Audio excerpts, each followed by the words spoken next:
Okay guys, I'm gonna need you to get your tinfoil hats, get out your, compass. I don't know, what do conspiracy people use? Maps? Maybe some sort of like a dark cloak? A big magnifying glass that makes your eye look super big? A whiteboard with names on it and like red lines that connect them all together? Get all of that stuff out, because I've been thinking lately, and I think that Apple is completely going to change the way the MacBook lineup looks today.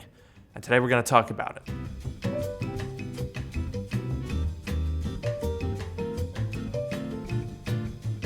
All right, so this video ended up being a lot longer than I thought it would be. It's basically just me going through this whole hypothesis. It's very thorough. I'll put a timestamp for when I get to the thesis if you want to just skip to that.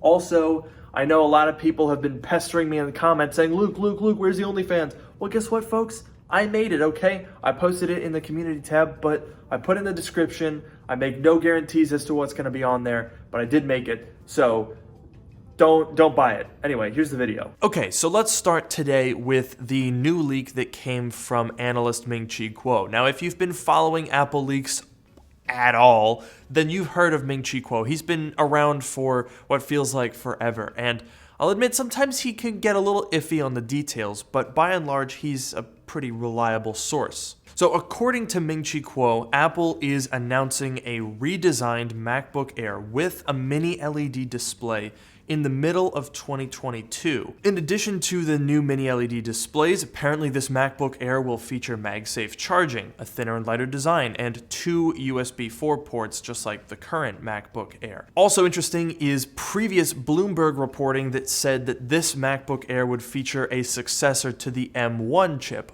ostensibly an M2 chip, perhaps based on the A15 architecture that we have yet to see, but we'll see soon in September of this year. Now this is interesting because I have seen some somewhat sketchy information, so I didn't report on it, but I have seen some stuff saying M2, or whatever the next version of the M1 processor would be, could have 9 and 10 GPU cores instead of 7 or 8. That would be really nice because, let's be honest, the M1 is really, really powerful from a CPU perspective, but the GPU is good. It's just not, next level like the CPU aspect of the M1 is. So adding an extra 2 GPU cores, absolutely fine by me, and I think it would be a really nice step up. But what really interests me is this rumor about the MacBook Air.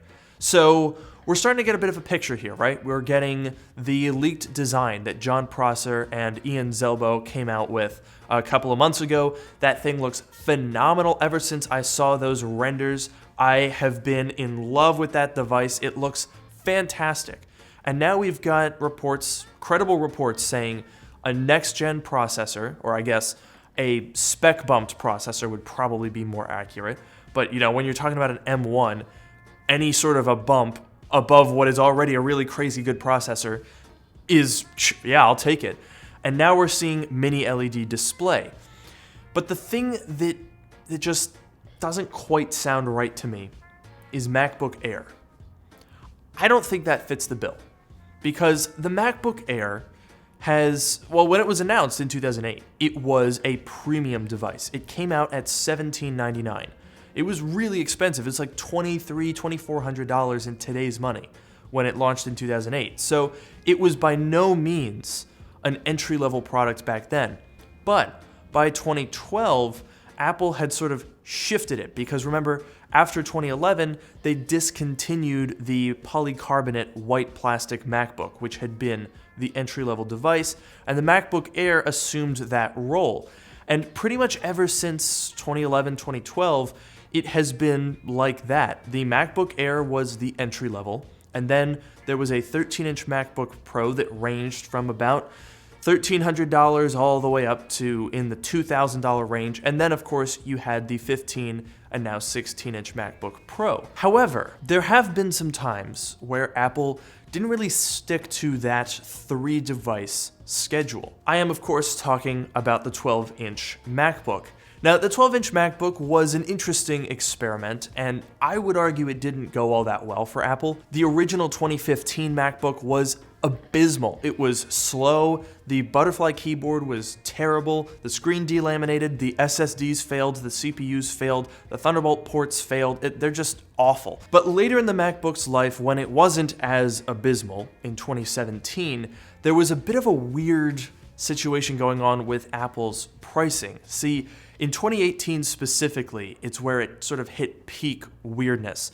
You had the MacBook Air, which assumed the new design language, quite late, I might add, came in at $1,200, and then at $1,300, you had the 12-inch MacBook, which was less powerful but had more storage and was more premium. But then also at $1,300 was the 2 Thunderbolt port 13-inch MacBook Pro, and then at $1,700 was the 4 Thunderbolt port 13-inch MacBook Pro, but both of those, the 2 and the 4 ports, had quad-core chips, so they were basically the same in terms of performance, but $400 and $500 apart.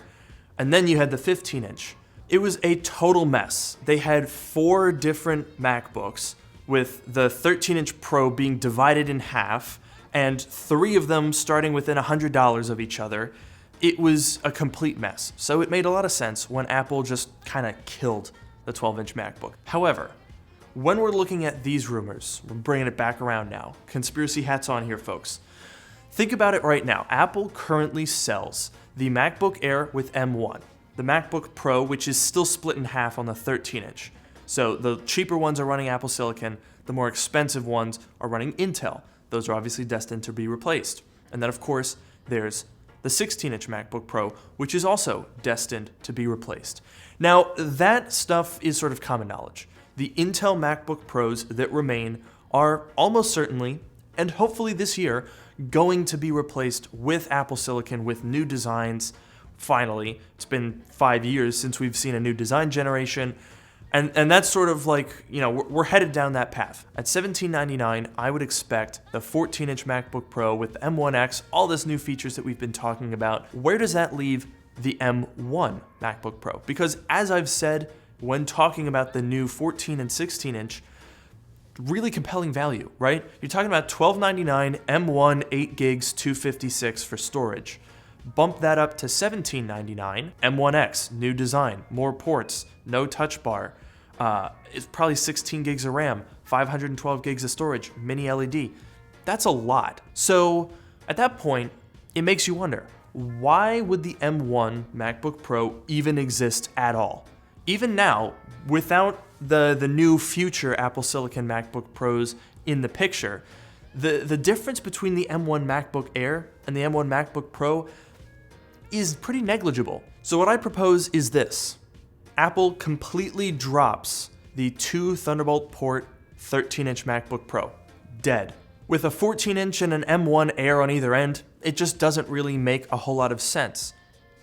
Except for one thing. If you were to completely remove the M1 MacBook Pro, you'd have a MacBook Air starting at $999 and a 14-inch starting at $1799. Filling very different price categories and with an $800 hole in the middle. So that's where these new rumors come in. This new design, this mini LED futuristic MacBook that's razor thin with the new design language and lots of colorful options. I propose that that is the replacement to the M1 MacBook Pro and not the MacBook Air. I mean, folks, let's be real. That thing looks too good to be a $1,000 MacBook. This may be Apple Silicon, but it's still Apple. The MacBook Air didn't get the current design language until late 2018, in October. That was 2 years after the MacBook Pro got it, 3.5 years after the design generation debuted on the 12-inch MacBook.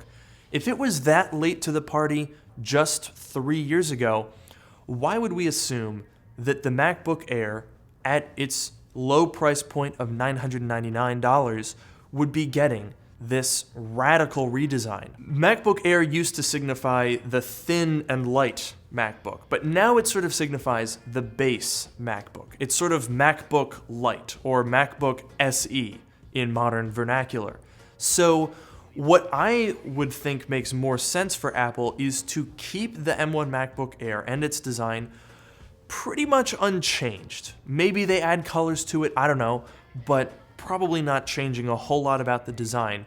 And instead, this new design that we've seen, this radical redesign with all the iMac colors, would be a MacBook, full stop. I'm using that name here as a placeholder because obviously, who knows what Apple could do? They're kind of all over the place right now. But to me, it seems like that device would fit really well at $1299, the same price as the M1 iMac. So even though I asked you to put on your tinfoil hats for this video because it's a little bit out there, it's really not that crazy. If you go back to the May reports where John Prosser was reporting on these new MacBook Air designs, he said that the source was being cryptic, and he assumes it's an upcoming MacBook Air powered by the M2 chip.